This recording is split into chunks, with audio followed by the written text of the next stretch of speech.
Hello everyone, welcome to another mythology reading video.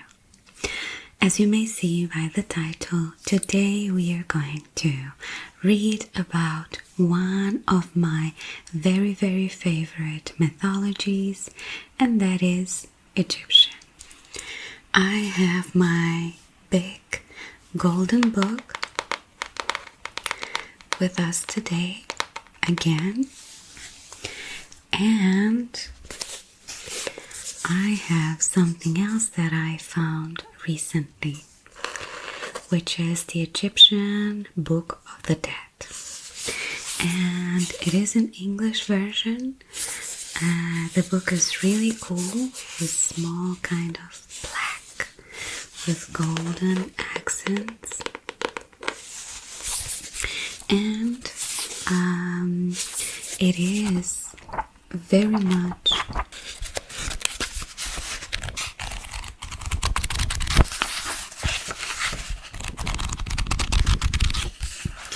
it has a lot of details, a lot of pictures anyway, but that's a small spoiler for future videos. But today we are going to read from the Big Golden Book.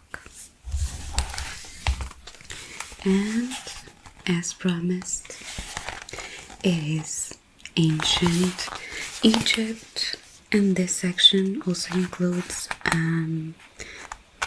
Africa, of course, because that's where Egypt is. But we are going to go just to the ancient Egypt today. And I'm not sure that we are going to have time for everything, just as in other sections, but worry not, we will come back to those sections. Anyway, so here we have I was alone with the primeval ocean, the creation of the first gods.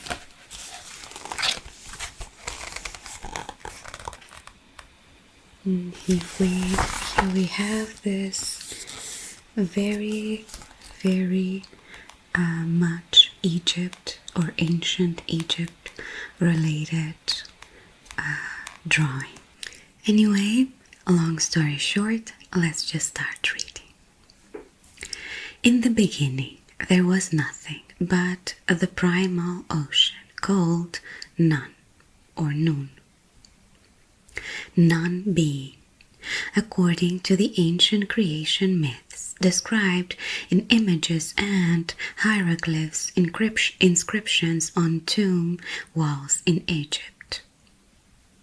At Heliopolis, one of Egypt's most ancient cities, now part of Cairo, people worshipped Ra, the sun god. In his function as creator, Ra was worshipped as Atum, meaning the all, the first gods. Atum emerged from the chaos of Nun, in whose waters he had dwelt inert. From his own body he created other gods. From his nostrils Atum sneezed out Shu, the god of air, and from his mouth he spat out Tefnut, the goddess of moisture, sending both far across the water. Later, Atum sent his right eye, the sun, to look for Shu and Tefnut. This eye was the goddess Hathor, a devouring flame full of wild and unpredictable force.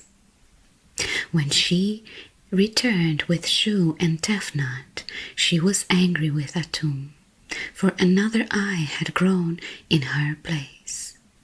She wept bitter tears, which became the first human beings. Atum took the eye that was both Hathor and the sun and set it on his brow in the form of an angry cobra. to rule over the world until the end of time, when all creation would pass away and once more the world would be covered by the infinite flood. Then Atum caused the primal waters to recede, so that he had an island on which he stand. Resting on this hillock, called the Benben Mount, Atum brought the world into being. He used 3 innate forces to call forth all the elements of creation. They were Heka, creative power or magic, Sia, the gift of perception, and Hu, for pronouncement. The forces became gods in their own right, and were his companions in the solar bark, the vessel that Atum sailed across the sky as Ra, the sun god. All was regulated by a 4th power, the goddess Maat, who represented cosmic harmony. Wow, I'm enjoying this very much already. The gods multiply. Atum's firstborn, Shu, the dry air of calmness and preservation, and Tefnut, the moist air of change, together created Geb, the dry male land, and Nut, the moist female sky. Nut lay on top of Get, and the sky mated with the earth. The children of Nut and Geb were the numberless stars. Such fecundity angered Shu, who then cursed his daughter to never again give birth in any month of the year. However, Thoth, a god of reckoning and learning, gambled with the moon god Khonsu, and won not 5 extra days to be added to the 12 lunar months of 30 days each. On these days she gave birth to Osiris, Horus, Seth, Isis, and Nephthys. To prevent further offsprings, or, according to another source, to leave Atum some space to create and populate the world, Shu decided to separate the couple. He wrenched his sky daughter Nut away and held her aloft with his hands, then pinned down his son Geb, the earth, with his feet. This story is thought possibly to have inspired the later Greek legend of Atlas, the Titan condemned to bear the sky on his shoulders. The 9 greatest gods.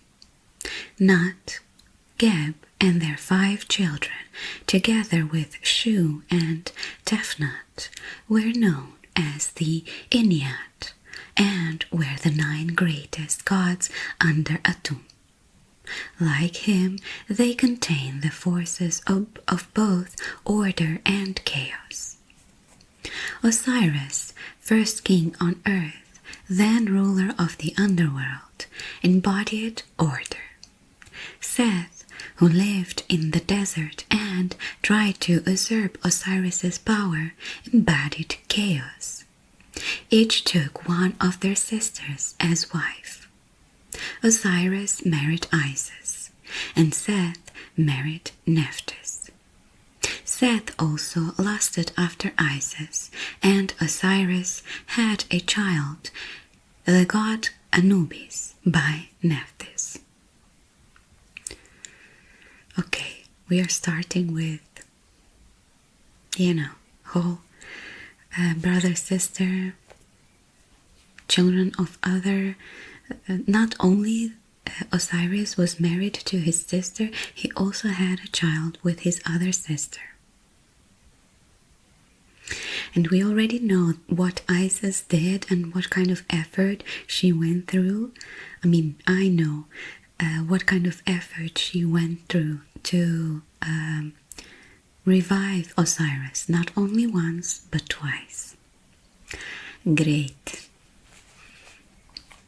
Anyway, let's continue. Horus, the other child of Geb and Nut, was a god of the sky, whose name means he who is far above. Horus was depicted as a falcon with outstretched wings, whose eyes were the sun and moon. Thanks to his inability to see on dark, moonless nights, the god was also sometimes known as Blind Horus. So we have a few key figures, right? Atum, the creator god, also the sun god Ra or Atum Ra. Shu, god of air, Tefnut, goddess of moisture. Hathor, the eye of Ra, also in lioness form, called Sekhmet. Geb, the land. Nut, the sky. Thoth, god of reckoning. Osiris, king on earth and ruler of the underworld. Horus, god of the sky. Seth, god of the desert and disorder. Isis, goddess of marriage, fertility, and magic. And Nephthys, goddess of death and the night. So we have, in the beginning there was only the ocean of non-being, where Ra or Atum was present but inert. No, where none was present but inert. And then he created Atum. Within this ocean were the potentialities of all creations. A limitless God became aware of himself as Atum. This limitless God created everything that exists. So I'm not sure if none is just another name for like a non-active or inert state of Ra or Atum. Yeah, I think so. So called non-being, and Atum, meaning the all. Right. And we also have here a depiction of some of these gods. So here's the goddess of sky, Nut, and Geb under her, and then the rest. Right. And there's also a small section that describes the Nile. The Egyptian creation myth is influenced by the flooding of the Nile Delta, an annual event that ancient Egypt's rich civilization depended upon.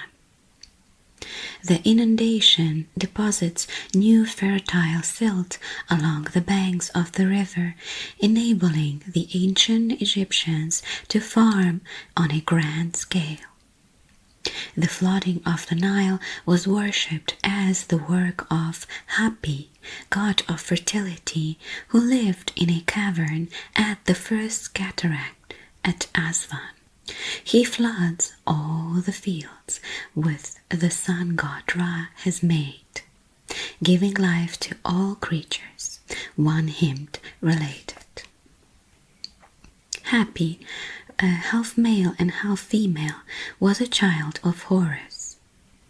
The regenerating Nile flood almost certainly inspired the creation concept of the waters of Nun, the primeval ocean that the Egyptians believed had covered the world at the beginning of the time. It is also no coincidence that Atum Ra, sun god and creator, was symbolically born from this ocean in their mythology, just as the fields of the Nile Delta appeared each autumn when the flood waters receded. Next chapter is Quelling a Rebellion. After Atum had created the world, he faced a revolt from his children, or, according to some sources, from the henchmen of Seth. As Atum was growing old and was too frail to fight the rebellious gods himself, on the advice of Thoth, he named Horus as his champion. Taking on the form of a great winged disc, Horus faced them in single combat. His opponents turned themselves into birds, fish, hippopotamuses,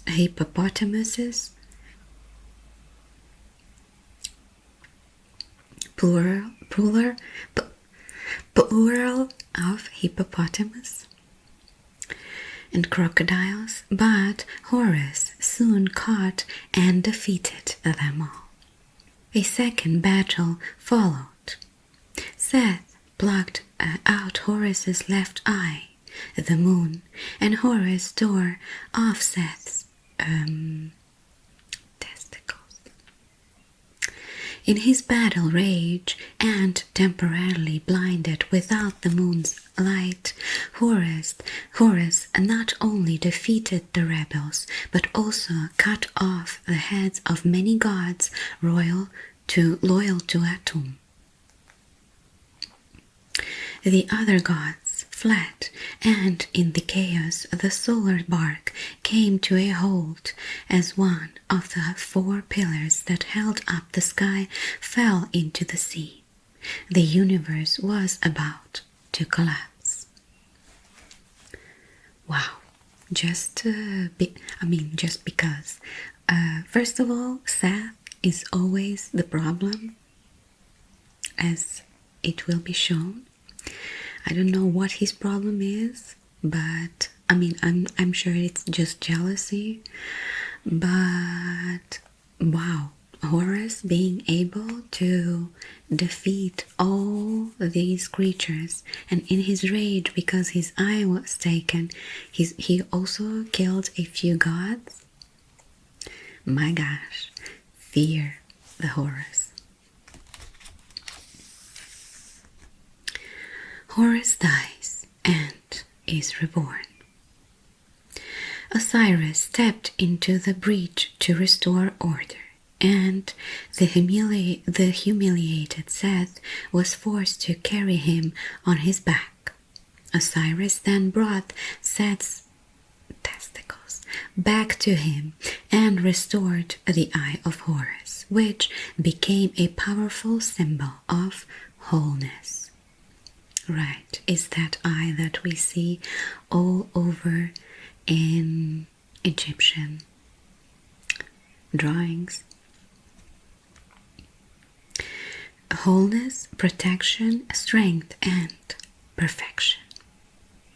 Horus, however, was too weakened by his wounds, and after giving his eye to Osiris, he died. Osiris used the eye to rebalance the universe and gave the gods back their heads. After their defeat at the hands of Horus alone, Atum called the rebels before him and swallowed them. Inside his stomach, the gods quarreled and killed one another. This death of the gods did not cause their extinction. Instead, they carried on much as before. Horus was the only god who died during the revolt, and his divine essence was incorporated in Osiris as Horus who is in Osiris. This enabled him to be reborn as Horus, the child of Isis and Osiris. For this reason, the first Horus is sometimes known as the Elder Horus, but his miraculous rebirth means that the two gods are in fact one and the same deity. Horus, son of Isis and Osiris, later died when stung by a scorpion, but was resurrected by his mother's magic. That's why I was thinking, like, when it was mentioned that Horus was the son of Sky. Wait. Anyway, that he basically was created at the same time as all the other gods, Seth, Osiris, Isis, and Nephthys. Again, I always known Horus to be the son of Osiris and Isis, but here we have the explanation. And I think it's pretty cool because it also touches, perhaps for the first time, the rebirth kind of situation, and why Egyptians insisted on the fact that death was just a kind of introduction to another life. And it does appear that Isis had to intervene with her magic to resurrect not only Osiris but many others. Anyway, next chapter is Hathor terrorizes humans. Just as the gods had earlier rebelled against the authority of Atum, so too did humankind. To punish these new insurgents, Atum sent down his right eye, the goddess Hathor, in her form as a lioness, in which she was called Sekhmet. His intention was to alarm and punish the ungrateful humans and reduce their numbers, but once Sekhmet had tasted blood, she lost control. Lusting for more, she killed everyone she found, wading through their gory remains. At nightfall, in a bid to placate Sekhmet, Ra mixed red ochre into barley beer, so that it looked like blood. He then poured 7,000 jugs of the liquid over the land where she was intent on her killing spree. At dawn, Sekhmet saw the blood and voraciously lapped it all up. She became so drunk that she fell asleep for 3 days. When she awoke, her blood lust had passed, and the remaining humans were spared.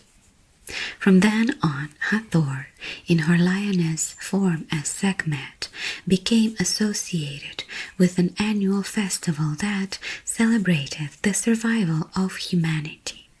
During the festivities, people drank beer mixed with pomegranate juice. I'm already enjoying how the goddesses have so much more activity here. Next chapter is a complex goddess. Atum valued the strength of Hathor's fiery nature and wanted her close by him to protect him. When she returned to him, the creator god is said to have welcomed her back as the Beautiful One, which was one of the goddess's many names. A highly popular deity and worshipped throughout Egyptian society, Hathor was accorded multiple roles. She was sometimes worshipped as the wife of Horus and mother of Ihi, a child god of music. She was the goddess of love, beauty, dance, pleasure, and most significantly, protection and motherhood. Women visited her shrine to pray for children. In contrast to her lioness aspect, Hathor was usually represented as a cow. Her cult, probably rooted in early fertility rites, was said to predate the dynastic period. People also believed that Hathor could help souls to be reborn in the afterlife. And here we have the depiction of Eye of Horus. Pretty cool, if I say so myself. And we have the next section. Hail to you, Ra, perfect each day, the night bark of Ra. Ra was god of the sun and also a creator god who rose from chaos to create himself. Every day he crossed the heavens in a bark, the boat of millions of years, bringing sun to the land. When Ra rose in the east each morning, the bark was called Manzet, becoming strong. By sunset, the boat was known as Mezeket, becoming weak. Every night, Ra undertook a deadly journey as he sailed through the underworld, Duat, in his night bark. With him in the boat were divine personification of his powers: Heka, creative power; Sia, perception; Hu, the word of God; and Ma'at, cosmic harmony. All night, Ma'at held up an Ankh, the hieroglyphic sign for life, so that Ra, although now dead, could later nurture new life inside himself. Also with him in the night bark were other gods, including the steersman Thoth, Isis, whose spells made the boat move, and Seth, who guarded and protected Ra's lifeless body as he journeyed through the 12 gates that mark the passage of the hours of darkness and the 12 countries of Duat into the underworld. Beyond the first gate, a great company of gods greeted Ra. They prepared the bark for its journey through the night and took hold of the tow ropes running through the 12 countries of the underworld to pull the boat along the river. In the 7th and most perilous country of Duat, Isis summoned up the serpent god Mehet to form a sacred protective canopy over Ra. However, another serpent lay in wait for the sun god, the chaos serpent Apophis, or Apep, Ra's eternal enemy. Stretching along a sandbank in the middle of the river to conceal his monstrous form, Apophis fixed the gods with his hypnotizing gaze and opened his mouth wide to swallow the river and the night bark. The goddess Isis disabled Apophis with her words of power. Seth speared the serpent, and Ra, in the form of the cat of Heliopolis, Sun City, cut off his head. Chaos was held at bay for another day. Although a revived Apophis lay in wait again the next night, hoping to swallow Ra and so extinguish the sun forever. The sun rises again. As Ra passed through the 8th land of Duat, called sarcophagus of the gods, embalmed and mummified deities cried out in praise of Ra. In the 10th country of the god of rebirth, Khepri, in the form of a scarab beetle, united his soul with the soul of Ra to accompany him through the remaining stages of the journey. The 12th and final country took the form of another monstrous serpent named Life of the Gods, but the bark was towed safely through the serpent's mouth. Ra was fully transformed into Khepri, and his old body was thrown overboard. The Manzet, the sunrise bark, then emerge into glorious dawn. So we have the journey that Ra makes every day and every night. And he is safe during the day because he is the sun. But during the night he has to battle through the gates of underworld. I think it's pretty cool, and we now see how the scarab beetle is related to this whole process and why it is so important. It helps Ra through one of the countries, and that's, you know, the whole importance of it being there. But I'm still amazed that even though, like for instance, Seth is responsible to guard Ra's dead body or whatever, and again there are other gods there in the bark to help with the process. So even though, again, Seth was a mischievous god, he came together with the other gods every night to collaborate with Ra. That's nice of him. But we have key figures again: Ra, the sun god, Heka, Sia, Nu, Hu, and Mut. Ra's companions in the night bark: Thoth, moon god and steersman; Isis, goddess of magic; Seth, who is Ra's protector in this case; and Khepri, god of rebirth, which is also Ra but at dawn. And we have a small section here, the sun god. Ra was the oldest of the ancient Egyptian gods, but he became revered above all others as the creator of everything.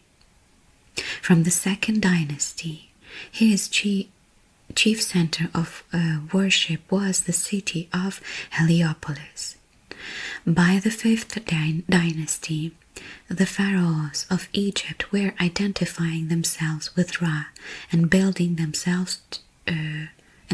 temples to the god. Later pharaohs referred to themselves as sons of Ra and added his name to their own. Ra himself took three main forms. As the sun rising in the east, he was Khepri, the scarab beetle.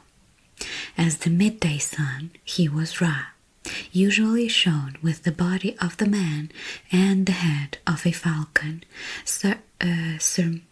surmounted by a golden disc, encircled by a sacred cobra, Urias.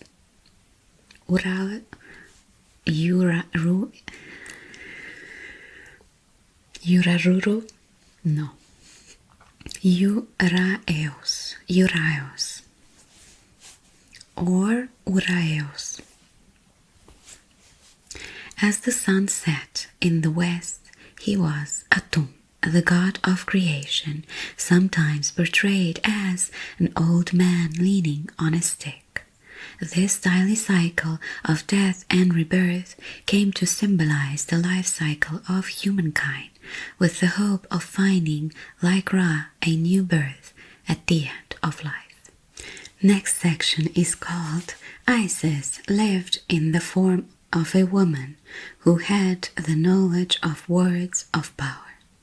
Ra's secret name. For the Egyptians, a name was essential to a person's being. To erase someone's name after death was to destroy that person in the afterlife. Ra, king of gods and men, had so many names that even the gods did not know them all. Isis, the mistress of magic, had power over words and learned the names of all things, so that she would become as great as Ra. Eventually, the only name Isis did not know was Ra's secret name. Ra sailed across the sky each day, and each day he grew old. His mouth went slack, and his spittle dribbled to the ground. Isis caught up Ra's spittle and shaped it with some dust into a snake, which she left on Ra's path. When he stumbled over it, the snake bit him, and Ra fell down with a terrible cry. The other gods heard him and asked, "What is wrong?" But Ra could not reply. The snake's bite had taken the fire of life from him, and his limbs trembled as the poison surged through his body. When Ra regained his voice, he summoned the other gods to him and asked for their help. Then Isis, radiant with a power whose words could make a man choked to death live again, offered to cure the sun god, but said that to do so he would have to tell her his secret name. Finally, in fear of death, Ra released his secret name from his heart. Using the name, Isis chanted a spell. The poison left Ra's body, and he was made strong again. Why would she do that? Anyway, but I'm very, very much happy that our goddesses are the main characters of these stories. We have made it to another section that is titled Not the Great Says, "This is my son, my firstborn, Osiris, Osiris and the underworld."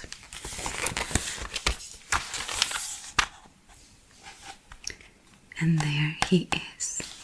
Osiris, son of the earth god Geb and the sky goddess Nut, originally ruled as the king of mortals. It was he who taught the Egyptians how to survive, how to make and use tools, and how to cultivate and harvest wheat and barley. His sister and wife, the goddess Isis, taught the women how to spin and weave, and how to make bread and beer from grain.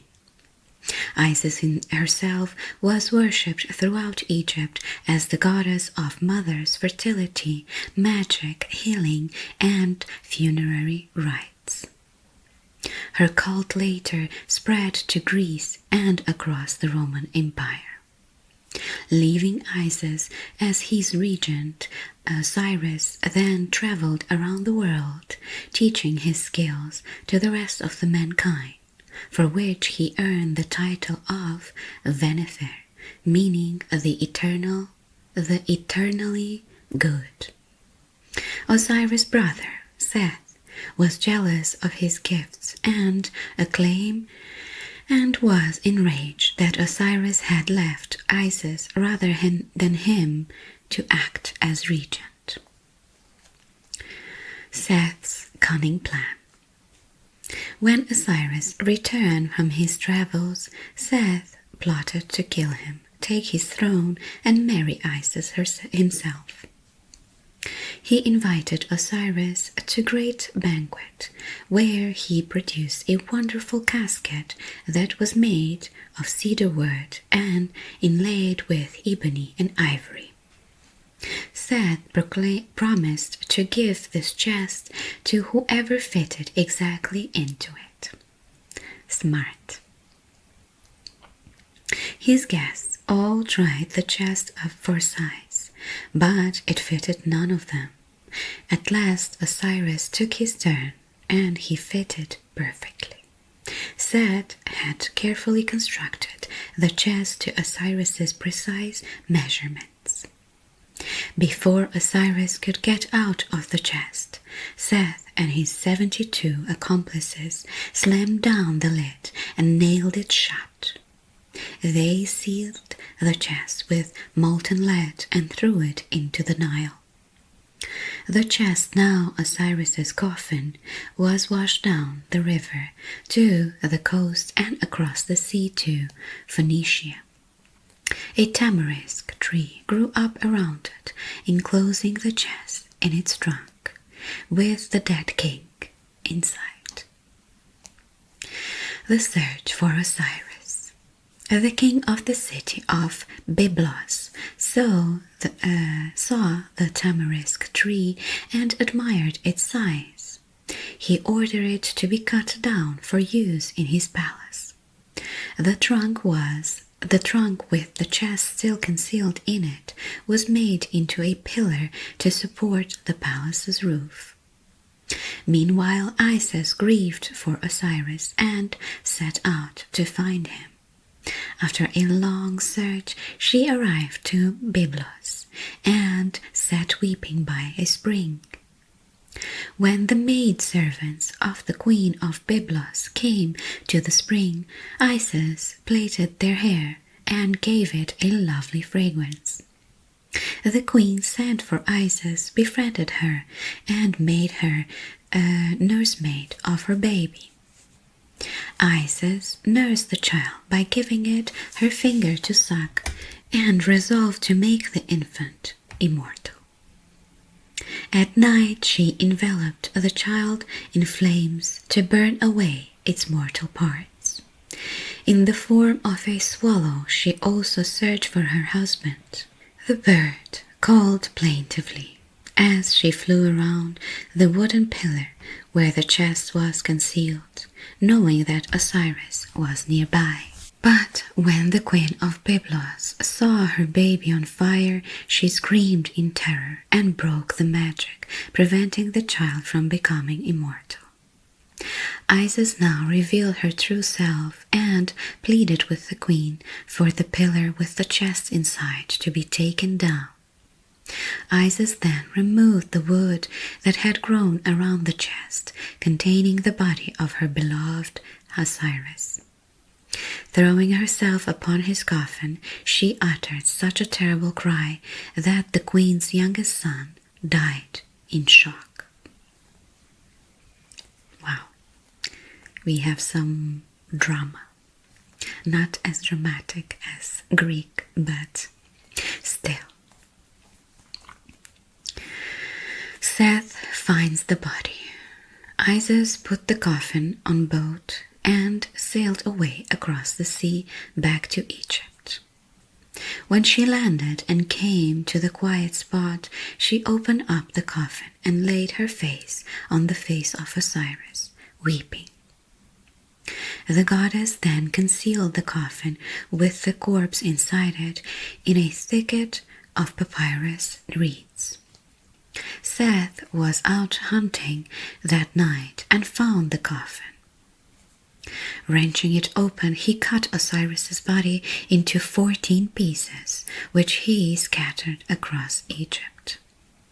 Isis and her sister Nephthys, however, gathered up the parts of Osiris's body. Wherever they found a place, Isis magically made a wax model of it.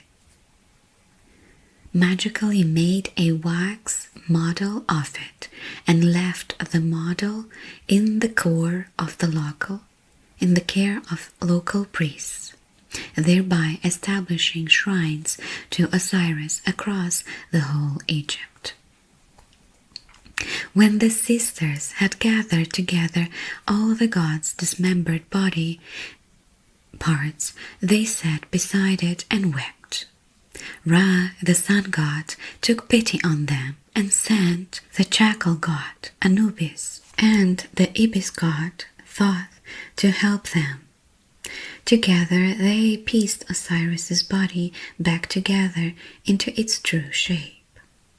Then Anubis embalmed the body with fragrant ointments and wrapped it in linen bandages before laying it on lion-headed Beir.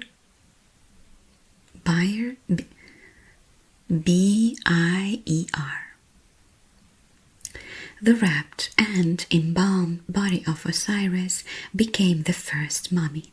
setting a pattern for all the kings that followed. His divine force, however, was not quite spent. Isis changed herself into a kite and, hovering over the mummified body, fanned the breath of life back into Osiris for long enough to conceive a child, Horus, who would avenge his father. Then Osiris descended to the underworld and became its ruler. Isis devoted herself to caring for the shrines of her dead husband. In time, Horus sought to challenge Seth and establish his right to the throne of his father Osiris. Horus and Seth appeared before the Ennead. This council of the 9 major gods met for 80 years without reaching a decision as to which of the two had a better claim. Wying for the throne. Thoth wrote to Neith, creator of the universe, mother of the sun god Ra, and the goddess of war, to ask for her judgment. Excuse me, but she's not mentioned. Okay. Neith awarded the throne to Horus. Ra favored Seth, however, because Seth protected him every night from the chaos serpent, Apophis. Outraged by Neith's decision, Ra became neglectful of his duties and only cheered up when the goddess Hathor exposed herself to him and made him laugh. Despite Neith's judgment, the gods continued to dispute the question of who should rule, until Isis tricked Seth into speaking against his own case. Furious, Seth challenged Horus to a battle. Both gods transformed themselves into hippopotamuses and stayed underwater to see who could remain submerged for longer. Isis fashioned a harpoon with a copper barb and flung it into the water. First it hit Horus. He cried out to his mother, who quickly recalled the harpoon. She hurled it back into the water, and this time it pierced Seth. He in turn asked Isis how she could so mistreat her brother, and again she recalled the harpoon. This so infuriated Horus that he leapt out of the water and cut off his mother's head. Okay, bruh. What's with the anger issues? Then the goddess transformed herself into a headless statue of flint so that the Ennead could see that her son Horus had done to her. Seriously. Like, how could he? How could he? Like, she... Anyway, why am I going to put my judgment on a story that already happened, right? Anyway, quarreling continues. I also love the fact that both of them, instead of actually fighting, transformed themselves into hippopotamuses and decided to stay underwater. Like, seriously, I love that. Again, instead of fighting, let's just hold our breath. But of course, then Isis, my gosh, like, see, she is so, like, I don't know, she's so dedicated, so active, so, like, such an amazing, like, active. That's all that comes up in my brain now, but I like her attitude. Anyway, quarreling continues. The gods search for Horus to punish him. Seth found him asleep beneath a tree and gouged out both of his eyes, burying them in the ground, where they grew into 2 lotuses. When the goddess Hathor found Horus weeping in the desert, she captured a gazelle and milked it. Then she knelt beside the young god and poured the milk into his eye sockets to restore his sight. Hathor told the gods that what Seth had done, but they had wearied of the quarreling and declared a truce. Appearing conciliatory, Seth invited Horus to come to his house, and Horus accepted. Big mistake. That night, when Horus was asleep, Seth lay between his thighs and spilled his bodily fluid from nether region into Horus's hand. When Horus revealed to Isis what Seth has done, she cut her son's hands and threw them into the water, replacing them with new hands. But I thought that she did not have her head anymore.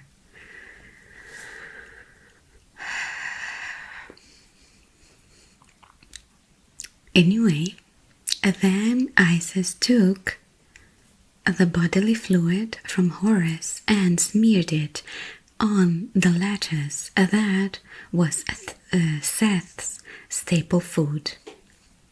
These people sound like children. Seth duly consumed the lettuce, unaware that it contained his rival's potent bodily fluid.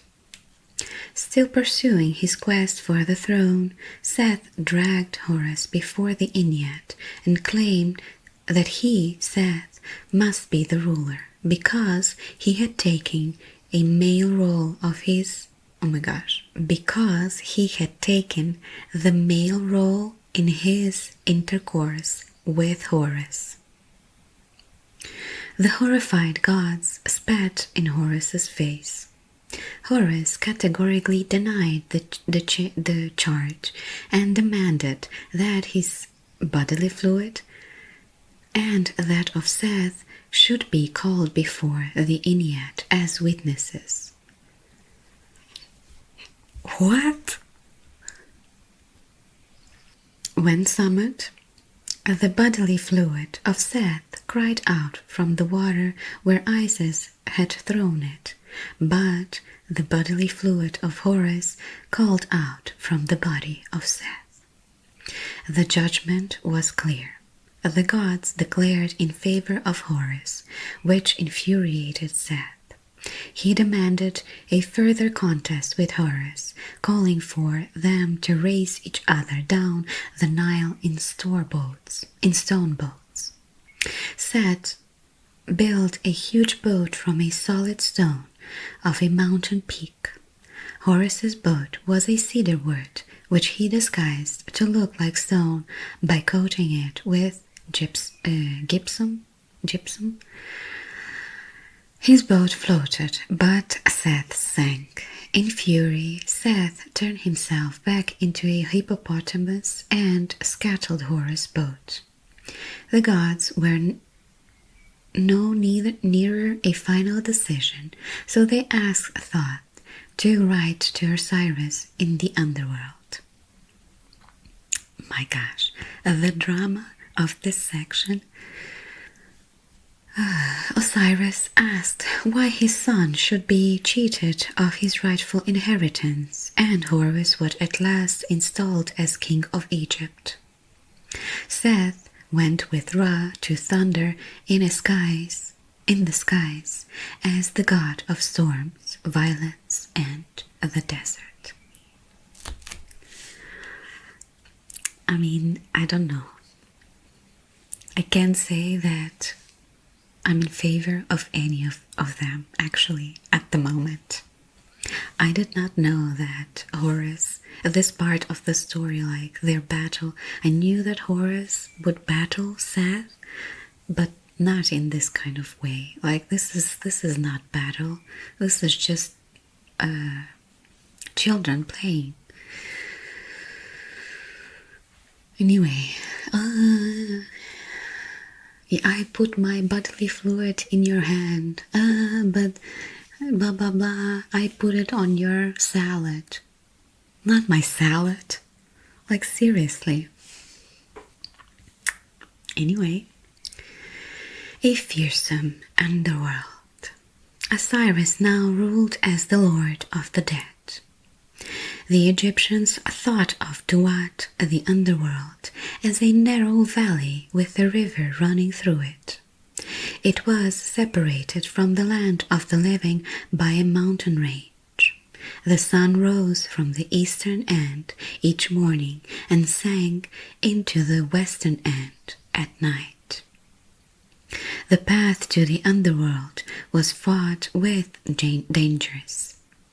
There were occasional respites, such as when the goddess Hathor met the deceased at the end of the desert kingdom of the falcon god Sekhet, and offered rest in the shade of her sacred sycamore tree, and fruit and water for refreshment. In the main, however, the path from this world to the next was beset with terrifying creatures, such as nameless dog-headed beast.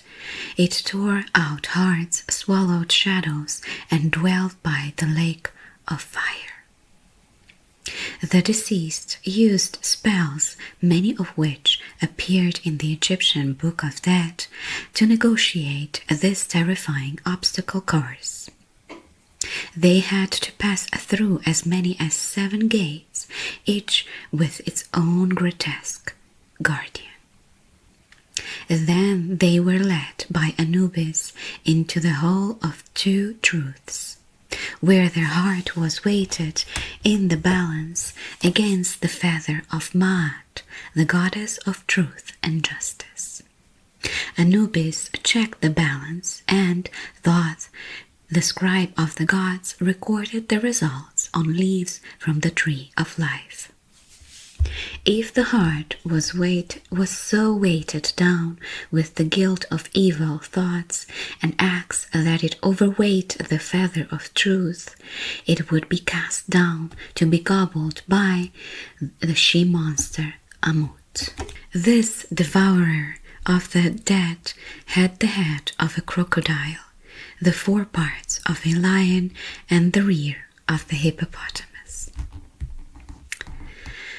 Final judgment.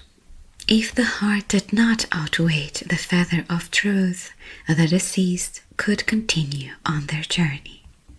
Horus, now in the underworld with his father and the other gods, took the deceased by the hand and led them into the presence of Osiris. The Lord of the Dead was seated on his shrine with Isis and Nephthys standing right behind him, and the 4 sons of Horus before him on a lotus flower. 42 judges of the underworld assisted Osiris in his deliberations. Those who pleased Osiris might hope for eternal life in the field of reeds, a perfect version of Egypt, to sail as stars across the night sky, or to join the throng in the great bark of Ra, to be reborn anew each morning with the sun. When he put Osiris in charge of the underworld, Ra promised that his reign would last for millions of years, but would end. Ra said, "I will destroy all creation. The land will fold into endless water. I will remain there with Osiris after I have changed myself back into a serpent." This serpent, the original form of Ra, contained the forces of creation and chaos. The serpent would sleep in the cosmic ocean, its tail in its mouth, until it awoke to recreate the world. And we have here the reference to the passage from death to new life in the underworld. Each pharaoh was revered as the living embodiment of the god Horus. When the pharaoh died, he was mummified like Osiris. In the underworld, the pharaoh became Osiris. In death, the pharaoh devoured the other gods to assimilate their power. People outside the royal families adopt the same rituals. Everyone could hope to find a new life in the underworld under the rule of Osiris. And I do think that that is the last section dedicated to Egypt. I think we touched base on many things. A few things were unknown to me before, and many other things I already knew. I would like to read more in depth. I already read more in depth about each god, actually. Maybe not their quarrels and, all this child game that we read about between Seth and Horus. But what they did, what were their responsibilities, etc., etc. I'm actually a bit sorry. Kind of disappointed, I guess, that this book does not describe a bit better than Ra was the sun god, Atum was blah blah blah, etc., etc. Like, tell me their story, right? Like, and also we started reading that Ra created himself and was also like a being in the infinite ocean of darkness. But then we found out that there was someone else, another kind of like an even more primordial goddess. I did not know that, actually. But anyway, I think that it is curious that Egyptian gods are depicted in this way. To me, they seem even more human-like than Greek gods, for instance, because even though there are a few things that are mentioned about their magic and about the overall powers of these gods, but there's no this might and power and thunder and lightning and battles and etc., etc. I'm sure that maybe there are and I'm just not aware of it, but there's not much like a very intense emotional outbreaks. Of course, there are a few that we read about, but like comparing it to, let's say, Greek, where there's assault and blood and bodily fluids everywhere, the drama is dramaing over there in the Greek section. But anyway, that will conclude this reading of Egypt's mythology. As I said, or as I showed you at the beginning, I will be reading as well about Book of Dead.